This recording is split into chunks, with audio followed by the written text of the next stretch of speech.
Allora, eccoci qua, tornati in studio, ultima parte di questa puntata di TV7 Match che come sempre dedichiamo alla storia, Ermanno. Questa sera parliamo di una figura sicuramente che ha segnato la storia italiana e parliamo anche delle vicende ovviamente di casa nostra.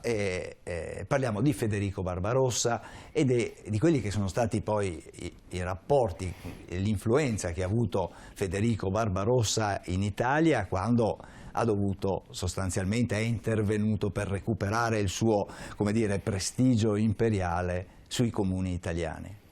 Beh, sì, è un periodo di guerra, diciamo, a 360 gradi, tutti contro tutti, in particolare Federico Barbarossa, che è stato eletto imperatore e naturalmente vuole tornare in possesso della penisola italiana perché era fondamentale, soprattutto perché era, come sempre, e lo è stata l'Italia, rispetto agli altri paesi europei la più ricca, e quindi vuole distruggerà Milano e si inimicherà tutte le città, naturalmente, dell'Alta Italia, e da qui nascerà poi il famoso patto di Pontida, dove tutte le città si alleano contro l'imperatore, anche se poi ci sarà una grande battaglia, di questo ne parleremo con i nostri ospiti, appunto, una battaglia che sconfiggerà l'imperatore, ma poi alla lunga anche queste chineranno il capo.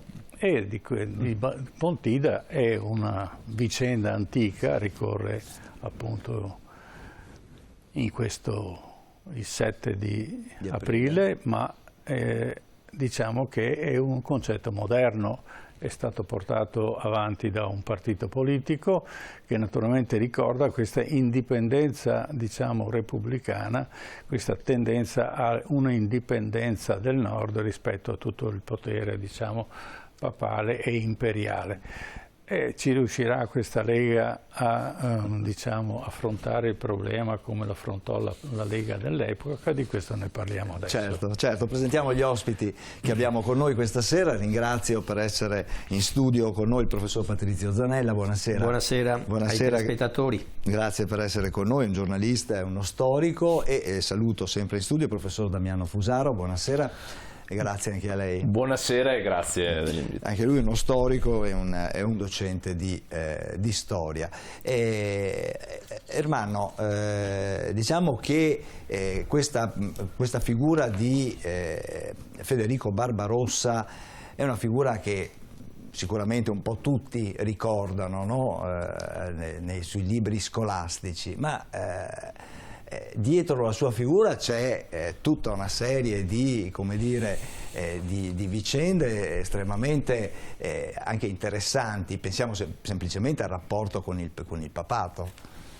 Ma diciamo che siamo in una fase di evoluzione della forma papale. Vorrei ricordare che pochi anni prima, circa 100 anni prima di questa vicenda, c'era un papa che si chiamava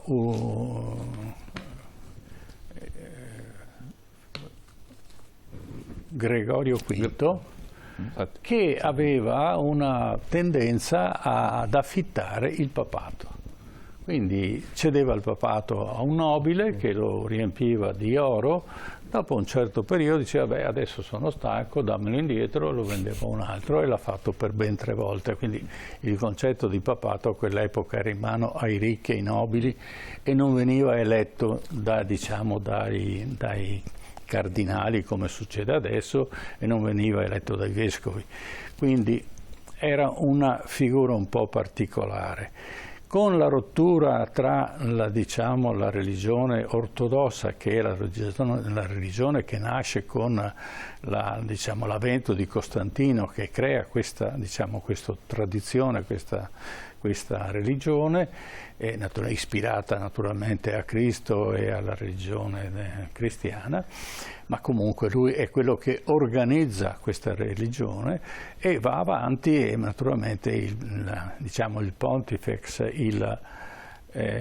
l'episcopo di Roma a un certo punto ha la necessità di staccarsi dall'Oriente, quindi si rompe questo legame, diciamo, religioso, e questo avviene nel 1054.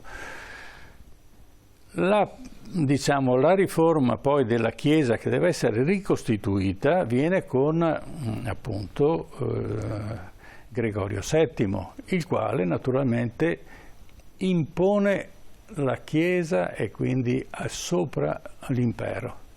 E qui nascono le due contrapposizioni religioso-politica, i Guelfi e i Ghibellini, e in questo senso entriamo proprio in questo periodo dove appunto ci sono Guelfi e Ghibellini che si combattono. I Guelfi sono dalla parte del Papa, diciamo più propensi a considerare il Papa quale, diciamo, pontifex maximus, cioè superiore a qualsiasi potere temporale, e invece i Ghibellini che dicono no, l'imperatore è quello fondamentale. In questo senso, per esempio, abbiamo anche Sant'Antonio, il quale viene in Italia e combatte contro i Ghibellini dalla parte del Papa. E così abbiamo lo stesso Dante Alighieri, più tardi sarà guelfo, ma di parte bianca, e quando invece a Firenze vinceranno i Guelfi di parte nera, cacceranno il buon Dante Alighieri, che andrà poi a spasso per l'Italia a raccontare che lui è stato veramente nell'inferno e ha visto Tizio, Caio, Sempronio, anche magari se non erano morti come Bonifacio VIII. Ecco, questa evoluzione, siamo in piena evoluzione di uno stato politico diverso, cioè la Chiesa e il Papato e l'impero. E in questo rientra proprio questo periodo, dove anche, diciamo, i comuni tendono a essere più legati al Papa piuttosto che naturalmente per interessi meramente temporali, cioè per una questione di economia. In questo senso chiederei ai nostri ospiti di dare una loro interpretazione di questo momento storico e di questa evoluzione dove l'imperatore tende a sopprimere quelle che sono le libertà locali e alla fine, diciamo, perfino ci riesce. Patrizio Zanella. Sì, ricordiamo che Federico Barbarossa, chiamato così per i riccioli della sua barba, giusto ricordarlo, che svettava, rimane al potere per quasi 40 anni. Quando sale al potere ne ha 32 nel 1152 e vuole mettere a posto soprattutto alcune municipalità italiane. I precedenti suoi imperatori non avevano più di tanto avuto modo di toccare da vicino le leve del potere dei comuni, parliamo dell'Italia del Nord, sì. Mentre lui, diciamo, vuole mettere a posto, ecco, queste cose. Sul piano politico possiamo considerarlo una personalità con un termine moderno, divisiva. Per quale motivo? Innanzitutto divide anche i suoi principi in Germania. Si pone contro due papi, Adriano IV e Alessandro III, e poi è divisivo anche con le municipalità. Ricordiamo che non c'è un'Italia del Nord compatta, proprio la divisione fra Ghibellini e Guelfi dimostra che gli stessi comuni, vuoi per paura di rappresaglie, vuoi per alleanze di comodo, comunque si dividono chi sta con lui e chi sta contro di lui, ed è divisivo anche nei confronti dell'imperatore greco, e in questo caso Manuele Comneno. Ecco, diciamo che lui aveva un grande progetto ambizioso, quello di costruire appunto una unità dell'impero. Fra l'altro va detto una curiosità, proprio la dicitura il Sacro Romano Impero nasce con lui, non esisteva prima di lui e si porterà fino al 1802 finché non verrà soppresso dai francesi appunto a Vienna. Quindi tutto questo fa sì che abbiamo un uomo considerato quasi un essere sovrumano anche per la sua longevità. Ricordiamo che vive fino a 67 anni, allora era un'età molto avanzata. Certo. Bene, Damiano Fosaro, sì. Una prosecuzione di questo personaggio, come si presenta a quell'epoca, ma soprattutto lui ha imparato una cosa, dice Sacro Romano Impero, lui divide et impera. L'importante è che i suoi nemici e i suoi amici si combattano tra loro e lui ci mette poi la zampa sopra e lo vediamo appunto nelle varie... Allora, prego. Diciamo che per capire la figura di Federico Barbarossa e capire anche tutto il periodo storico ci sono da fare alcune precisazioni. Allora, formalmente da Carlo Magno in poi esiste questa teoria dei poteri universali. Poteri universali che sono appunto da una parte l'impero e dall'altro il papato, con tutte le differenze e progressioni che ci sono nel ruolo. Sì. Ora, altra cosa importante da dire è che, come succede sempre in politica, dove c'è un vuoto, qualcuno riempie questo vuoto. E qual era questo vuoto? È chiaro che in un'epoca in cui non vi era più lo Stato strutturato come era stato lo Stato romano, è chiaro che il potere centrale non riesce a controllare tutti i territori. Non per niente già l'impero di Carlo Magno ci disgrega subito, perché era basato invece sul rapporto di fedeltà del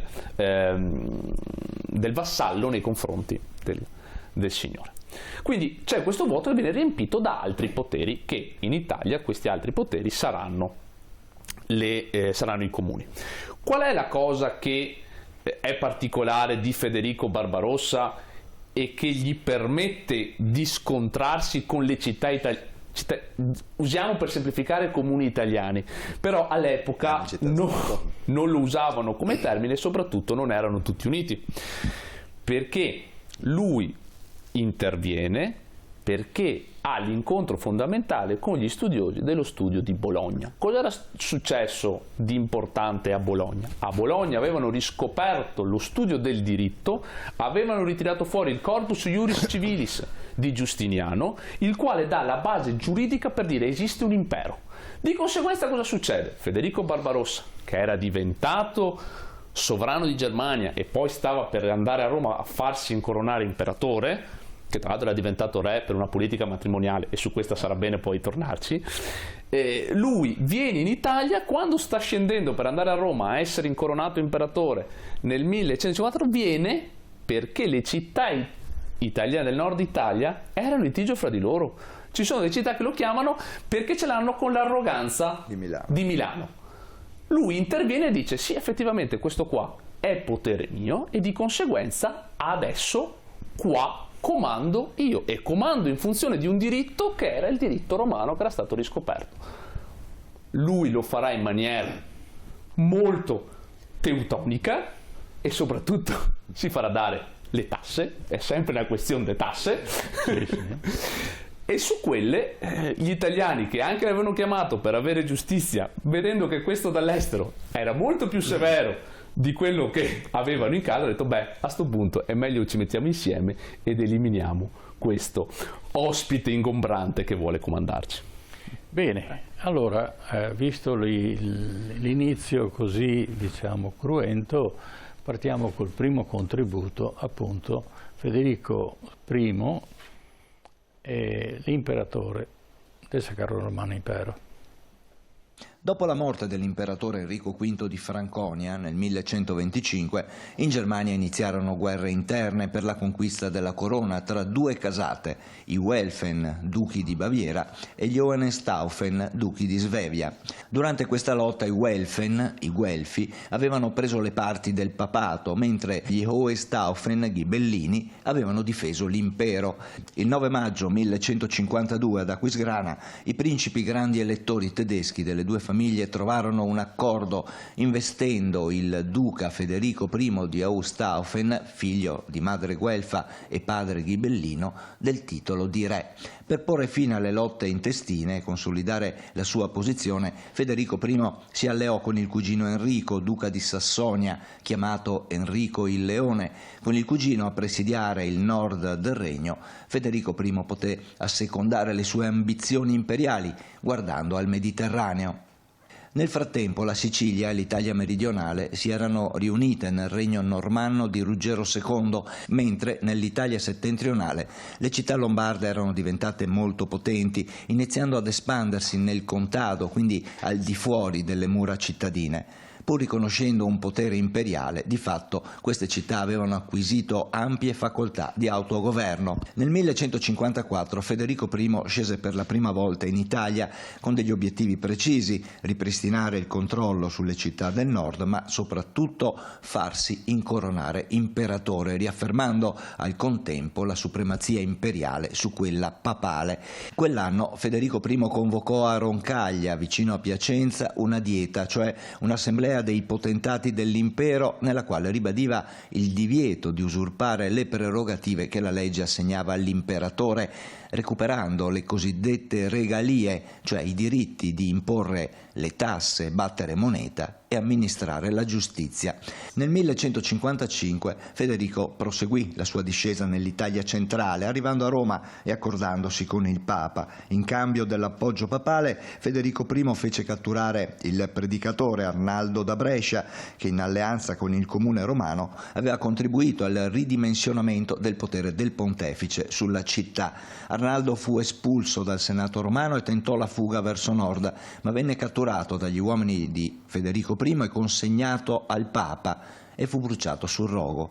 Il 18 giugno 1155, nella Basilica di San Pietro, Federico il Barbarossa riceveva da Adriano IV la corona imperiale. Il Papa era il depositario della corona, ma se il pontefice non la benediceva e la imponeva sulla testa dell'imperatore, l'imperatore non era tale, sarebbe rimasto semplicemente un re di Germania. Ecco, c'è questo problema di creare l'imperatore, ma chi lo crea? Il Papa o non lo crea il Papa? E abbiamo un precedente anche proprio con Carlo Magno.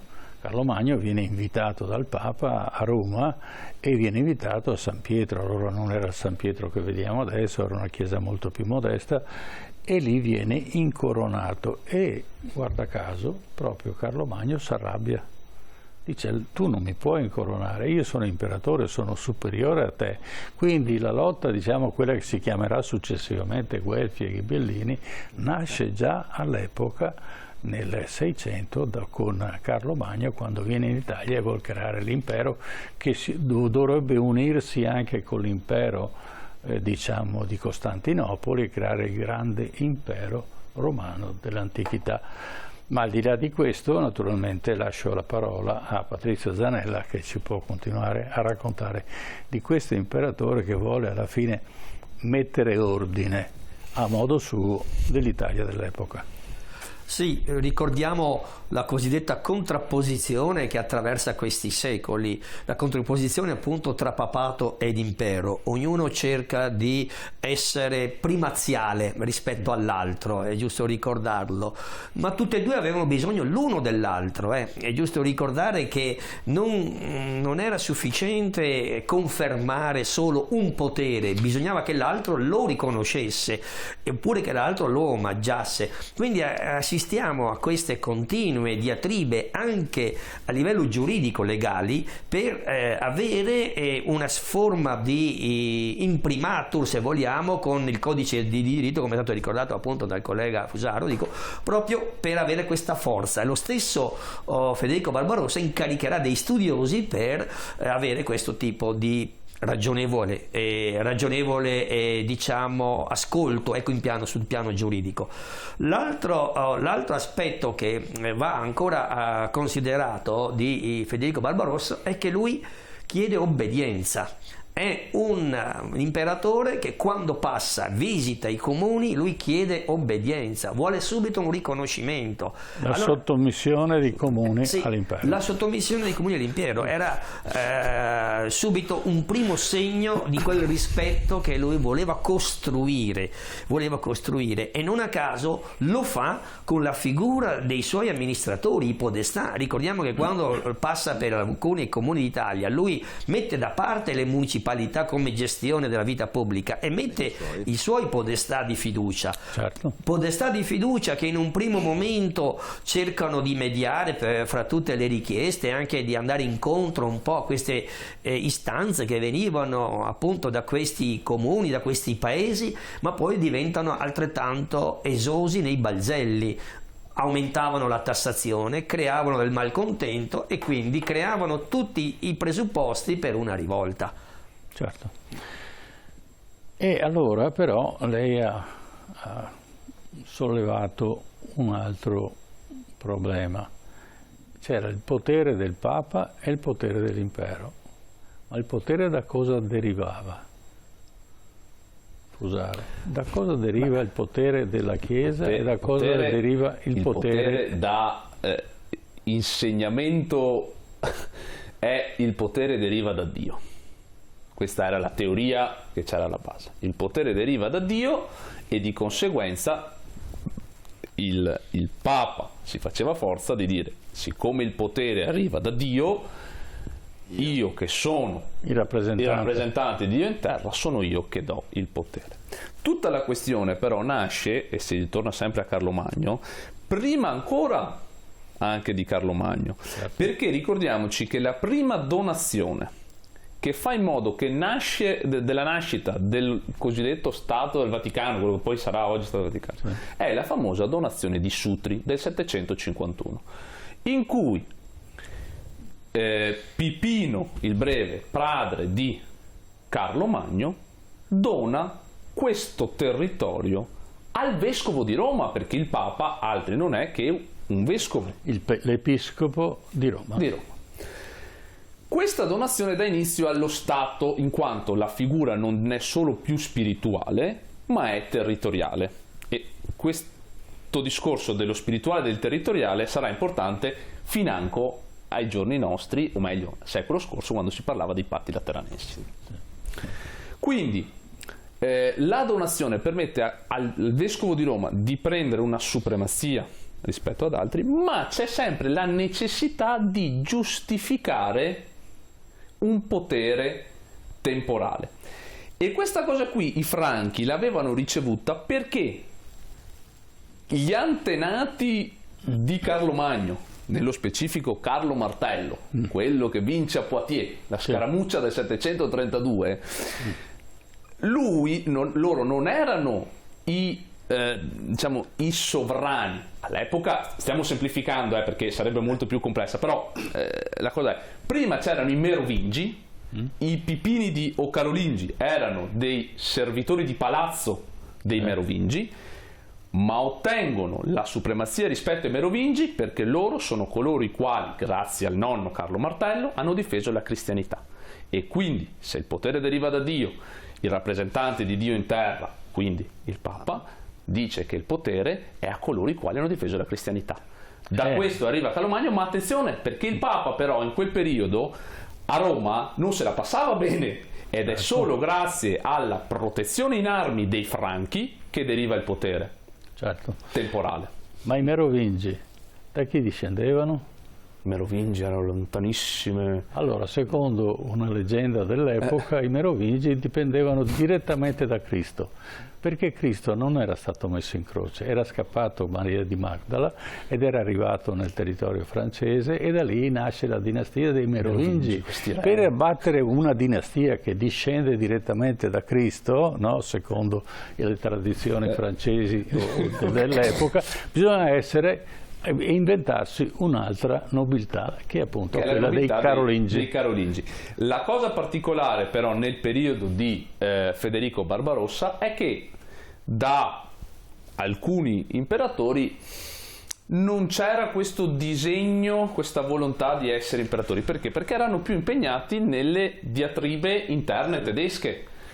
La particolarità e la differenza, infatti, che avrà Federico Barbarossa è che lui, risolto in qualche modo il contenzioso tedesco, che poi riesploderà anche quello, però riesce in qualche maniera con il matrimonio dei suoi genitori, perché lui è il frutto, come si è detto, di un matrimonio, e con l'appoggio di Enrico il Leone, che è il cugino, riescono a mantenere questo sistema feudale, proprio il classico sistema feudale in cui c'è il grande possidente che appoggia un sovrano.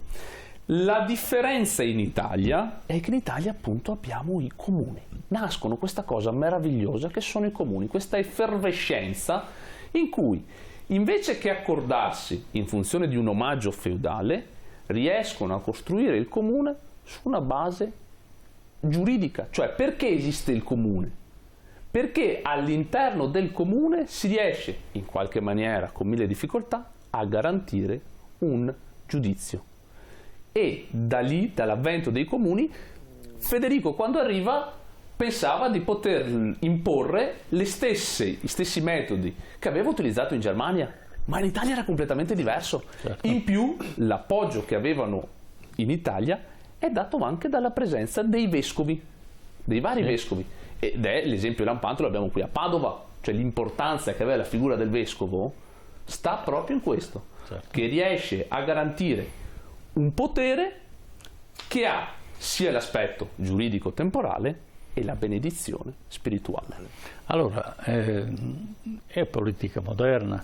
Sì. Non è strano che proprio in Val Padana ci sia un senso di autonomia e qualcuno dice anche di dipendenza. Evidentemente sta nei cromosomi dei veneti o comunque dei padani ad avere una propria capacità di autogoverno, che poi non sarebbe poi così tanto male, visto che il Veneto è la regione d'Italia che produce a livello produttivo, è la prima a livello di cosiddetto fenomeno del tagliacarne, cioè quel famoso economista che ha creato una graduatoria tra reddito e naturalmente capacità produttiva di ogni regione.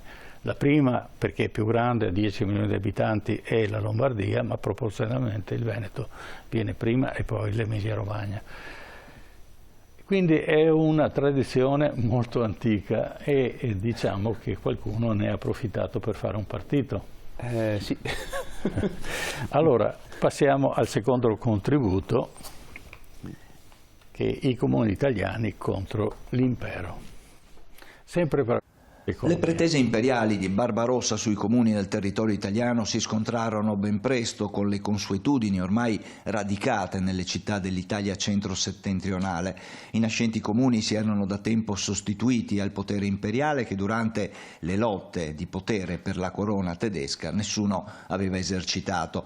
L'Italia di quel periodo era piena di città in crescita, realtà dalle grandi potenzialità commerciali, ricche e intelligenti. Bologna era piena di studenti, gente che cercava alloggio, ma anche professori, e si commerciava. Era la novità dell'Italia del XII secolo, perché si commerciava anche scienza e sapere. Le pretese imperiali di Federico I provocarono però il malessere del Papa e di alcuni comuni dell'Italia del Nord come Milano, Brescia e Piacenza, che stipularono tra loro un'alleanza per contrastarlo. Inoltre Papa Adriano IV ottenne l'adesione della Repubblica di Venezia e del Regno Normanno a sud. Tessuta questa rete diplomatica, Adriano IV si preparava a scomunicare Barbarossa, ma morì nel 1159 prima di poterlo fare. La posizione della Chiesa però non cambiò nemmeno dopo l'elezione a Papa del senese Rolando Bandinelli, convinto sostenitore del potere papale e che prese il nome di Alessandro III. Malgrado l'ostilità della Chiesa nei confronti di Federico I, non tutti i comuni si erano schierati contro di lui. Como, Novara, Pavia e Cremona ritenevano l'egemonia di Milano più pericolosa della presenza imperiale e presero le parti di Federico I. Forte di questi appoggi, nel 1159 Barbarossa distrusse Crema, attaccò Milano, che conquisterà solo 3 anni dopo, al termine di un lungo assedio. Ma queste violenze furono motivo di ulteriore preoccupazione per molti comuni settentrionali che si allearono per fronteggiare il pericolo. Nel 1164 molte città venete, come Verona, Padova e Vicenza, diedero vita alla Lega Veronese, che successivamente, nel 1167, confluirà nella Lega Lombarda, formata dalle città di Cremona, Brescia, Bergamo e Mantova. Nel frattempo Papa Alessandro III giocava la carta più estrema che aveva a disposizione. Nel 1165 scomunica Federico I e in risposta il Barbarossa fece eleggere consecutivamente 2 antipapi, arrivando a occupare nel 1167 Roma, scacciando Alessandro III, che troverà rifugio presso il Regno Normanno. Lo scontro si riaccenderà 7 anni più tardi, nel 1174, quando Federico Barbarossa torna in Italia. Dopo aver assediato invano Alessandria, città di nuova fondazione ed eretta in sfida a Barbarossa, così chiamata in onore di Papa Alessandro III, nel 1176 Federico I subì la sconfitta decisiva a Legnano, dove la sua cavalleria viene sopraffatta dalla fanteria dei cittadini milanesi. Resosi conto delle difficoltà di contrastare il potere delle città e del papato, a cui si erano uniti altri nemici quali Guglielmo II di Sicilia e il sovrano bizantino Manuele I Comneno, nel 1177 Federico stipula con i comuni una tregua di 6 anni, si riconcilia con Alessandro III e, riconoscendone l'autorità, pone fine a uno scontro che durava ormai da 18 anni. La tregua, stabilita a Venezia con i comuni italiani, divenne definitiva nel 1183 con la pace firmata nella città di Costanza, che segna la fine del conflitto tra i comuni e Federico Barbarossa. È una vittoria di sostanza dei comuni, ma con estese concessioni all'imperatore, che lascerà ai comuni le prerogative delle regalie e all'imperatore una sovranità superiore che, almeno in teoria, gli assicurava il diritto di sorveglianza e di intervento. E di tassazione, ovviamente. Ma diciamo che i comuni si ribellano perché non vogliono economicamente essere soppressi dall'impero. L'impero sta in piedi perché Federico Barbarossa usa la violenza per fare l'impero. E vediamo anche in questo caso, e siamo in pieno conflitto anche oggi, che dopo 18 anni Federico Barbarossa capisce che la pace è meglio della guerra. Prego, Zanella. Sì, abbiamo visto che è un valzer continuo di città che si sottomettono, di città che si emancipano, e soprattutto la brutalità di Federico Barbarossa, che con alcuni comuni veramente rase al suolo villaggi, uccide migliaia di persone per imporre proprio anche con la forza questo dominio. Chi non riconosceva l'impero non solo non era un cattivo suddito, ma era anche un pessimo cristiano. Sì. Ecco, lui lo giustificava anche in questi termini. Quindi abbiamo Federico Barbarossa che uno dei primi compiti che si troverà a gestire da imperatore è quello di contenere o ridurre lo strapotere milanese. Ricordiamo che quando si parla di Milano si parla anche di tanti comuni adiacenti, tante città che comunque afferivano a questa città. Milano era la città più evoluta, se vogliamo dire, dopo Costantinopoli, per i flussi commerciali o anche per la vitalità che aveva. Quindi per Barbarossa Milano ci deve essere questa sottomissione. Non a caso, quando riesce a spuntarla nel 1162, la rade al suolo. Ricordiamo la razzia che compie, perché questo forse è una curiosità, un aneddoto non da poco, perché nel 1162, quando demolisce Milano e si accorge che dentro la chiesa di Sant'Eustorgio, Sant'Ambrogio, esistono le reliquie dei magi, se li porta in Germania. Il forte valore simbolico che hanno le reliquie dei magi per la cristianità del Medioevo è qualcosa di incommensurabile. Quindi si appropria di un bene, di un capitale, e non da poco, che priva anche Milano di una sua fonte comunque di andirivieni, di pellegrini, eccetera. Ricordiamo poi che, tanto per chiudere questa parentesi, che Milano nel corso dei secoli chiese a Colonia la restituzione delle spoglie dei Re Magi, ma Colonia rispose solo che erano disponibili a darne solo una piccola parte. Ecco, quindi un po' di ossa oggi dei Re Magi si trovano nella chiesa di Sant'Eustorgio, con proprio la dicitura Sepulcrum Trium Magorum, e peculiarità: sopra il campanile, invece di esserci una croce, c'è proprio la stella cometa, in ricordo dei Magi. Bellissimo, questo non lo sapevo. Bello. Damiano Fusaro? Sì, allora, precisiamo alcune cose. Allora, purtroppo noi abbiamo delle reminiscenze di questi episodi filtrate dall'Ottocento.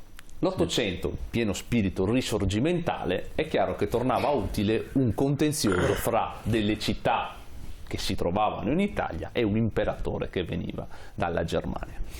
E quindi si è costruito poi tutto il mito, di cui fa parte anche il giuramento di Pontida, che ci sono stati sì degli accordi, ma probabilmente il fatto in sé del 7 aprile non c'era, ma è diventata leggenda, è diventata simbolo. La stessa battaglia di Legnano, che la troviamo nell'inno di Mameli, e che in qualche maniera l'Alberto da Giussano è ovviamente frutto di leggenda, con anche la compagnia della tutta la spalla Elli Soverassa, ecco, tutta la, bella poesia. La poesia del Berket, quando dice l'han giurato, l'ho visto in Pontida, esatto, convenuti dal monte dal Pianzo, ecco. Quindi tutto questo è frutto dell'Ottocento e serviva per rivendicare uno spirito nazionalistico. Però se noi cerchiamo di approfondire in maniera storica, quello che abbiamo è appunto prima di tutto uno scontro fra le città, e il contenzioso fra l'imperatore e le città non è tanto per una rivendicazione nazionalistica, ma è quanto per le tasse, cioè per i soldi, perché le regalie, che come si dice appunto sono le pertinenze spettanti al re in campo amministrativo, quindi fare le tasse, battere moneta, i dazi e tutto quanto, l'imperatore dice no, siccome il potere universale tecnicamente questo è territorio mio, i soldi li prendo io. Le città dicevano no, fino adesso tu non ci sei mai stato, oggi diremo siamo noi che sistemiamo le strade, quindi vogliamo gestirci noi i nostri soldi, e questa è una giusta e sacrosanta rivendicazione. Le altre città erano in scontro fra di loro. Barbarossa sfrutta questa inimicizia per arrivare. Però quando proveranno cosa vuol dire avere una dominazione centralistica, centralizzata e prepotente, diranno è meglio che ci gestiamo fra di noi. Quando dopo Legnano il Barbarossa si trova in difficoltà ed è costretto a chiedere una tregua, dopo l'accordo di Venezia, viene chiesta perché in Germania cominciavano anche lì ad avere dei problemi. Quello prima avevamo parlato, teneva la Germania con sistema feudale, e questi nobili, vedendo le difficoltà e vedendo che il Papa, che era sempre colui il quale garantiva in qualche maniera il fatto che uno fosse imperatore, in Germania comincia a dire beh, allora a questo punto lo mettiamo in difficoltà. Quale sarà l'intelligenza poi, se vogliamo, di Barbarossa, che perde in realtà sull'obiettivo di unificare l'impero, e l'Italia diventerà unita soltanto nel 1860, e lo stesso succede in Germania, perché anche in Germania, cioè il progetto politico di Barbarossa militarmente non funzionerà. Dov'è che funzionerà l'ultima, diciamo, intelligenza di Barbarossa? Funzionerà sulla politica matrimoniale. Come lui era diventato imperatore perché i genitori erano due famiglie in contrasto fra di loro e sposandosi permettono l'elezione di un sovrano, farà lo stesso con il proprio figlio, perché Enrico VI verrà fatto sposare con Costanza d'Altavilla, sì, che era l'ultima rappresentante di quella famiglia normanna che prima abbiamo sentito nel servizio. Il Papa si rifugia dai normanni, e cosa fa? Fa sposare il figlio con Costanza d'Altavilla, che tra l'altro era già dentro un monastero, era avanti con l'età per l'epoca, fa unire appunto il figlio con Costanza, e nascerà Federico II, il quale verrà chiamato appunto Stupor Mundi, anche perché la madre, per far vedere che era realmente suo figlio, perché molti non ci credevano che lei a quell'età potesse avere un figlio, lo partorisce davanti a tutta la popolazione. Ma si usava a quell'epoca. Arriva, sì, per far vedere che era la provenienza di questo figlio. Ecco, sulla politica matrimoniale Federico avrà ragione. Poi, appunto, abbiamo detto la leggenda, da noi in Italia Federico Barbarossa è il cattivo che contrasta le città italiane. Per i tedeschi invece, lui finirà, poi lo vedremo, insomma, la sua fine guardando il fiume, per i tedeschi invece lui non muore, ma finirà a dormire in una caverna e si risveglierà nel giorno del giudizio per contrastare l'anticrista. Questa è la differenza di visione fra gli italiani che lo vedono come il male e i tedeschi che lo vedono come il salvatore. Non a caso pare che il suo corpo, la sua anima sia in un monte di Salisburgo dell'Untersberg. Sì, perché quando muore annegato, così si dice, ma probabilmente è stato attaccato dalle truppe, diciamo, musulmane, viene bollito, vengono estratte tutte le ossa, vengono messi in un cassetto e vengono mandati in Germania, ed eravamo alla terza crociata, quella crociata che poi arriverà anche diciamo,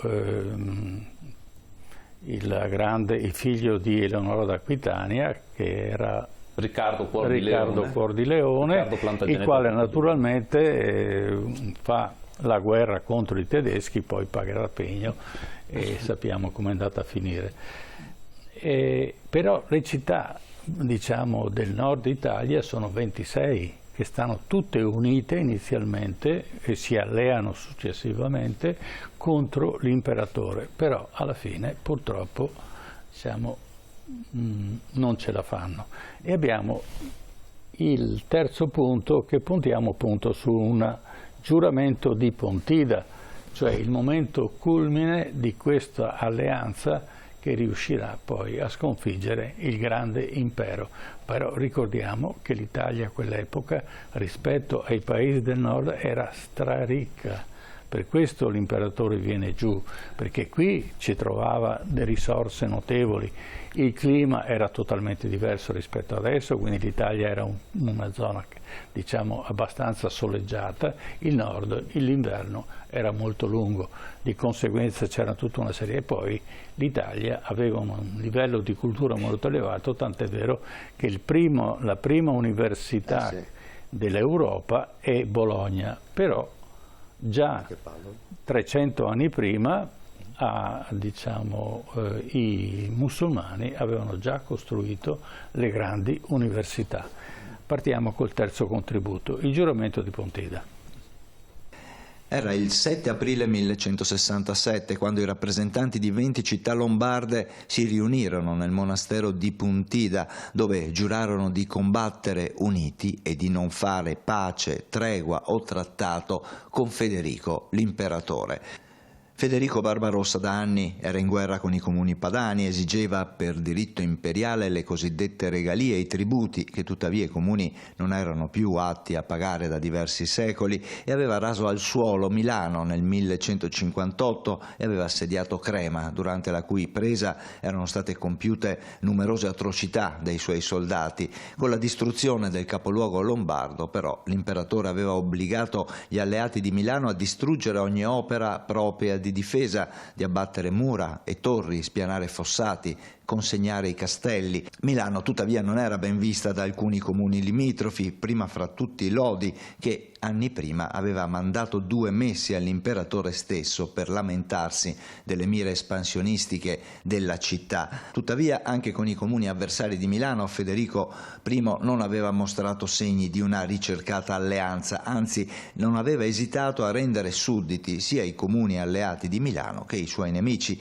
Sottomessi ugualmente tutti i potentati dell'Italia settentrionale, l'imperatore aveva mandato i suoi vicari a governare le città, esigere le regalie, reprimendo così ogni spirito di libertà. Tutto questo perché durante la sua prima discesa in Italia nel 1154 alcuni accademici di Bologna avevano sostenuto che sulla base del diritto romano e dei documenti del Privilegium Ottonis, Ottone I, imperatore del Sacro Romano Impero Germanico, 2 secoli prima era stato reso inscindibile il titolo di re d'Italia con il titolo imperiale, e Barbarossa si era convinto di poter reclamare ancora il trono della penisola italiana, ma soprattutto di ricavare guadagno dalla tassazione dei comuni. Non aveva fatto i conti però con i tempi che erano cambiati, poiché mentre i precedenti imperatori si erano trovati davanti ad un settentrione povero e sottomesso, ora c'erano delle città economicamente fiorite, centri economici, culturali e militari abituati da tempo ad autoamministrarsi. In breve tempo i soprusi compiuti da Barbarossa portarono tutti i comuni della pianura padana a mettere da parte le vecchie divergenze e a coalizzarsi in un fronte anti-imperiale. imperiale, complice anche il Papa Alessandro III e con l'appoggio dei Normanni del Meridione. Così, su iniziativa di Bergamo, i comuni giurarono a Pontida di unirsi per riconquistare la perduta libertà. 20 giorni dopo il giuramento di Pontida, aiutati dalle truppe bresciane e cremonesi, i milanesi scacciarono dalla loro città le truppe imperiali, ripristinando l'autorità dell'Arengo. 9 anni dopo, il 28 maggio del 1176, sui campi di Legnano, con la decisiva sconfitta dell'imperatore Federico Barbarossa, i comuni avrebbero scritto la storia, ribadendo con la vittoria l'unico e comune ideale, e cioè la libertà. Professor Zanella, possiamo imparare ancora qualcosa da questo esempio dove i comuni si mettono insieme e cercano di mantenere la loro autonomia, ma vuol dire non soltanto, diciamo, politica, ma soprattutto un'autonomia economica che li rendeva molto più ricchi invece dei principati tedeschi piuttosto che delle contee. Prego. Sì, diciamo subito che il giuramento di Pontida, come anche la battaglia di Legnano, sono due avvenimenti decisamente enfatizzati dalla storiografia, poi qualcuno li ha arricchiti anche di aspetti leggendari. Sul piano concreto ricordiamo che questi comuni che si mettono appunto insieme per contrastare e combattere l'imperatore non è che abbiano la concezione della nazione, non cavalcano nessuna idea di nazione o di patria, al momento inseguono solo lo status quo, tornare a come erano da prima che scattassero tutti quei balzelli di cui l'imperatore si era fatto responsabile, quindi hanno solo delle ambizioni di poter lavorare e di tornare a qualche tempo precedente.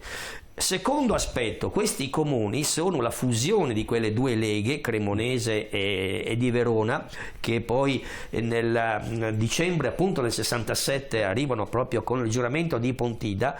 Ecco, questi comuni esigono solo maggiore autonomia, giustamente come lei ha sottolineato, chiedono di poter gestirsi economicamente senza troppe diktat che invece venivano fatti valere dai podestà. Ecco, questa diciamo è la posizione che va riconosciuta di questi comuni che hanno solo a cuore la propria economia locale e non vogliono vedersi tassati appunto dall'imperatore, attenzione, non dall'impero, io distinguerei, perché l'impero non era ancora sentito né visto come una presenza straniera da sgomberare, anche se la Chiesa in quel momento cercava l'appoggio di Comneno, diciamo, dell'imperatore greco per diciamo poter cacciare il Barbarossa dall'Italia.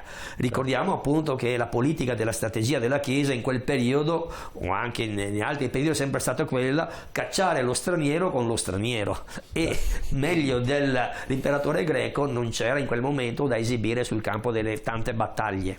Certo. Damiano Fusaro, che cosa rappresenta, cosa ci può rappresentare oggi Barbarossa e cosa ci possono rappresentare l'indipendenza dei comuni, visti con gli occhi di oggi? Se pensiamo al fatto storico in sé, nel preciso momento in cui il contenzioso con Barbarossa finisce, i comuni subito dopo cominciano a rifarsi la lotta fra di loro.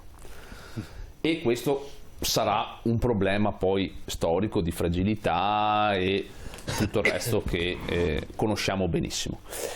Però appunto, qual è l'idealità che noi riceviamo anche in funzione della narrazione ottocentesca? Ed è una cosa molto importante, cioè quei concetti di tutela del proprio territorio, di una giusta rivendicazione e della capacità di difendere il proprio territorio, a differenza di qualcuno che invece veniva con dei soldati costretti a combattere rispetto alle città che appunto difendono il carroccio. Cos'era questo carroccio? Il carroccio era questo carro agricolo, né più né meno che un carro agricolo, che però era abbellito con le immagini magari del santo patrono, Gonfalone, col gonfalone del comune, i trombettieri, con la campanella, la famosa martinella che suonava la carica. chiaro, i trombettieri. E trombettieri, il parroco, il prete che a volte benediceva, insomma, questa è un po' tutta l'idealità che si costruisce, cioè il difendersi, il far gruppo attorno a un bene comune e quindi a non dover dipendere dalle decisioni altrui, ma essere protagonisti del proprio destino, ma protagonisti non tanto e non solo di facciata. Il protagonismo voleva essere nella gestione economica, e la gestione economica in quell'epoca, per quel dato periodo storico, quel tipo di gestione economica era era il miglior strumento per avere uno sviluppo, cioè lo sviluppo che in quegli anni avranno i comuni gestendosi autonomamente sarà nettamente superiore rispetto ad altri territori dove vi era un potere signorile che si dava protezione in quanto avevano un esercito per difendere, ma aveva anche un potere coercitivo, cioè teneva segregato al proprio volere tutti gli altri, e quindi non c'era lo sviluppo commerciale economico. I comuni riescono ad avere sviluppo. Lo sviluppo può esserci dove c'è libertà, e il famoso detto era: le mura della città rendono l'uomo libero. Certo, perché c'era la partecipazione di tutti i cittadini in Zanella, cioè tutti i cittadini potevano esprimere la propria idea. Quando invece c'era la supremazia di un nobile, naturalmente c'era l'abbassamento della cultura, l'azzeramento della cultura e l'azzeramento dell'economia, perché il nobile assorbiva tutta l'economia dei singoli e quindi bloccava lo sviluppo. Questo naturalmente in forma scalare, quindi il nobile poteva essere il conte, il barone, ma l'imperatore era peggio ancora, perché le guerre che l'imperatore sosteneva per tenere il potere nascevano dal dissanguamento dell'economia territoriale, appunto, dei comuni. Prego. Ricordiamo che le imprese di Federico Barbarossa, perché scese in Italia almeno 4-5 volte, 6 volte, cosa che non avevano mai fatto i regnanti precedenti. Quindi le imprese dei Barbarossa richiesero non pochi soldati, non pochi uomini, e siccome più di qualche volta le cose non andavano bene, lui chiamava e chiedeva sempre nuovi uomini dagli altri principi tedeschi, e Enrico il Leone appunto più di qualche volta si rifiuta, poi gliela farà pagare, insomma la allontanerà dalla corte. Certo. Ma questo dispendio di energie, di soldati, di battaglie, ricordiamo che investivano dagli 8, 10, 12.000, 14.000 uomini, e bisogna dargli da mangiare, mantenerli, armarli e pagarli. E questi, attenzione, ricordiamo che consuetudine era che quando l'imperatore passava con le sue truppe doveva ricevere l'approvvigionamento da parte dei villaggi che vedevano passare queste code lunghissime di uomini che cavalcavano a piedi spesso, pochi erano armati di cavalli, insomma, ecco. Quindi tutto questo veniva per come si dice, infierire non poco nell'economia stessa, perché uno che si faceva una volta ogni 10-15 anni uno sforzo lo fai, ma il fatto che arrivasse spesso e che poi mettesse sopra tutti questi villaggi o comuni che non si piegavano al suo volere, a un certo punto si coalizzano. Sì, ma noi diciamo non si piegavano, non volevano diventare dei pezzenti. Questo era il problema dell'impero, e lo è sempre stato e lo sta diventando anche adesso, perché l'attualità, io non vorrei essere in questo momento in una zona di guerra, perché veramente siamo... E soprattutto un altro errore, se vogliamo, di Federico è che nei territori lui non crea un'alleanza con i potentati presenti. Cioè uno dice: va bene, io sono l'imperatore, ma metto a gestire qualcuno che è di quel territorio lì. Lui invece mandava proprio dei propri funzionari tedeschi Pensiamo nel nostro territorio, che infatti la Lega Veronese Veneta è del 1164, cioè 3 anni prima della nascita di quella lombarda, e anzi quella veneta sarà fra i costituenti di quella poi lombarda.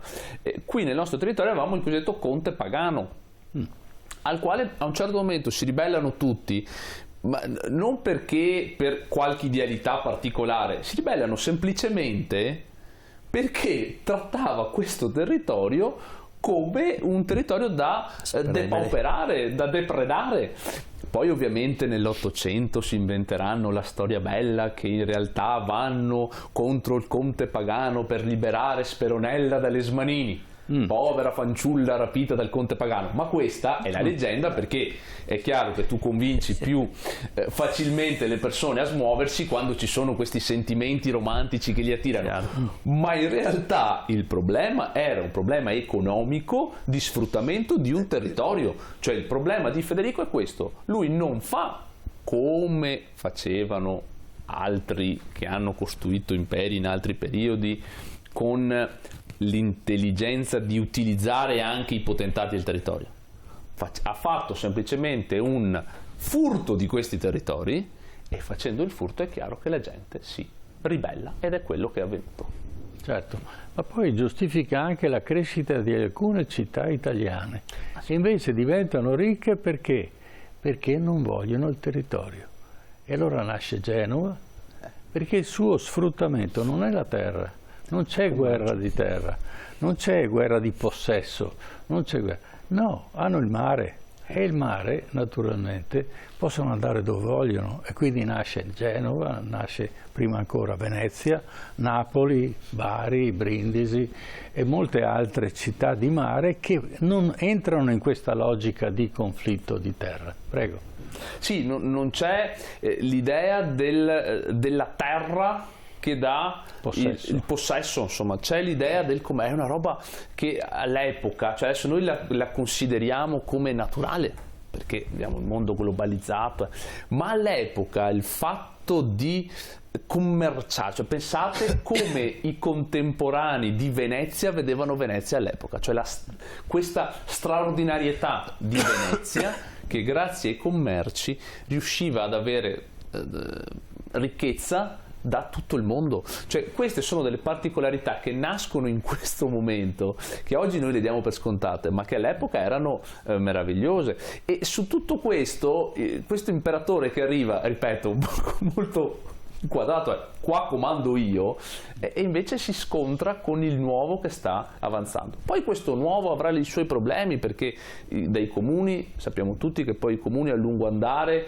si creeranno le signorie, i principati, e quindi ecco che si perde quell'effervescenza creativa, ma l'effervescenza creativa delle autonomie comunali è un unicum nella storia di cui dobbiamo essere orgogliosi e da cui dovremmo imparare molto. Ecco, un'altra cosa che impariamo dalla Repubblica di Mare è che non vogliono fare guerre, perché la guerra non ti aiuta nel commercio. E allora bisogna assolutamente evitare la guerra. Poi se si è costretti, per carità, l'Epanto insegna, vado, invento perfino le cannoniere, perché i veneziani hanno inventato le cannoniere, non ancora le portaerei perché non era il caso, ma inventano le cannoniere e quindi sono costretti a fare la guerra. Professore, allora la pace rende più della guerra. Dovremmo spiegarlo agli attuali. Prego. Diciamo che ci sono due filosofie, c'è l'onore, l'ambizione, e poi c'è anche... Queste sono le giustificazioni. Sì, sono le giustificazioni, dico. Poi la guerra è anche, per taluni, è anche motivata proprio per motivi economici, per far ripartire l'economia bisogna distruggere tutto. No, per questa è economia breve. La guerra...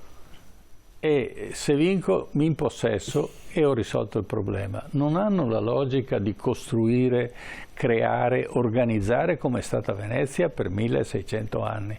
No, io vado, sono predatorio, è una politica predatoria quella degli imperi. E a creare il cosiddetto impero è Giulio Cesare, ma non è che lui fa l'impero perché mette l'imperatore a capo, come viene la novella che viene raccontata a scuola. No, lui crea uno status, una zona, una copertura territoriale enorme attorno al Mediterraneo, ma c'è una unità, una sola entità che ha il diritto di sfruttare tutti. Esattamente quello che farà Resina Vittoria con l'Inghilterra quando creerà l'impero. L'impero non è siamo tutti uguali, apparteniamo tutti. Sì, apparteniamo tutti all'Inghilterra, oppure apparteniamo tutti a Roma, ma ci sono due livelli. I romani, ego romano sum, quindi intoccabile, e tutti gli altri possono essere sfruttati. Questo è il concetto dell'impero che mette in funzione il signor Giulio Cesare. Prego. Sì, aggiungo solo questo aspetto altrettanto curioso, che la visione dell'impero che aveva Federico Barbarossa è una visione dell'impero anacronistica. Sì. Fuori dal tempo, ha lottato per realizzare un'idea di impero che ormai stava per essere superato dall'evoluzione borghese, dall'evoluzione sociale, dall'evoluzione anche della vita che andava strutturandosi nelle città. Eppure aveva una visione completamente opposta a Federico Barbarossa: obbedienza, sudditanza, rispetto e primazia. Tutto questo per realizzare questa idea del Sacro Romano Impero di cui lui si sentiva il paladino, e noi vediamo che fu un completo sfacelo per certi aspetti, e anche la stessa Germania ne pagherà le conseguenze, anche se andiamo a vederla nei secoli successivi. Però la stessa Germania non riuscirà ad essere al seguito di una Francia o di una Spagna o di un'Inghilterra, e arriverà all'unificazione solo nel 1871, se vogliamo proprio vedere l'evoluzione con i secoli della storia. Nella Sala degli Specchi a Parigi. Quindi una conclusione. Sì, allora, la conclusione, se vogliamo, appunto, nello stesso periodo, come si accennava prima, si gettano le basi per la costruzione degli stati nazionali, quei trionfi che ci saranno invece in Francia, in Inghilterra, in Spagna, però è appunto un potere che si basa su altre condizioni che non sono più quelle condizioni di estrema prepotenza di cui si parlava prima. Non per niente in Inghilterra poco dopo, perché appunto l'ultimo atto di Federico Barbarossa è questa crociata in cui parte con Filippo Augusto, re di Francia, e Riccardo Plantageneto, detto Riccardo Cuor di Leone, per capirci quello di Robin Hood, che viene citato a Robin Hood. Ecco. In Inghilterra, dopo Riccardo, ci sarà Giovanni Senza Terra, che sarà costretto a concedere la Magna Carta Libertatum, cioè il riconoscimento dei valori anche degli altri al di sotto del re, ma sarà all'interno appunto di un regno. L'idea di impero non sarà più possibile nell'immediato, ci sarà il tentativo anche di Federico II, ma falliranno. Quindi il sogno di Federico Barbarossa è un sogno che non si concretizza, che creerà quelle difficoltà che avremo poi nell'unificare sia l'Italia che la Germania, e che però ci fa capire l'importanza dei fermenti comunali. Ecco, questa è la cosa importante, il fermento comunale che fa la debolezza ma anche la fortuna del nostro territorio. Grazie, grazie del vostro intervento, spero che i nostri telespettatori abbiano percepito un momento di storia che ancora ci insegna molte cose, e soprattutto che la guerra non serve a niente, e invece la costruzione dell'economia giorno per giorno è molto più efficiente ed è molto più efficace. Certo, grazie. Certo, e da questo impariamo anche quella che è stata effettivamente la politica della Repubblica della Serenissima, che ricordiamo appunto ha ospitato l'incontro per firmare la pace, e pur appoggiando, diciamo tra virgolette, in maniera esterna i comuni e il papato, viene scelta proprio perché non partecipa attivamente poi di fatto al conflitto. Grazie al professor Patrizio Zanella per essere stato con noi, Buonasera. grazie al professor Damiano Fusaro, grazie a tutti e due per averci aiutato a conoscere meglio quello che è un periodo sicuramente di cui si parla, si studia a scuola, ma che poi di fatto si conosce poco, soprattutto in quelli che sono gli aspetti reali delle cose. Grazie ancora, grazie ai nostri telespettatori che ci hanno seguito da casa. Adesso vi lasciamo alla nostra programmazione, poi noi ci rivediamo venerdì prossimo, come sempre alle 21, con l'appuntamento con TV7 Match. Noi ci siamo, vi aspettiamo. Buonanotte a tutti.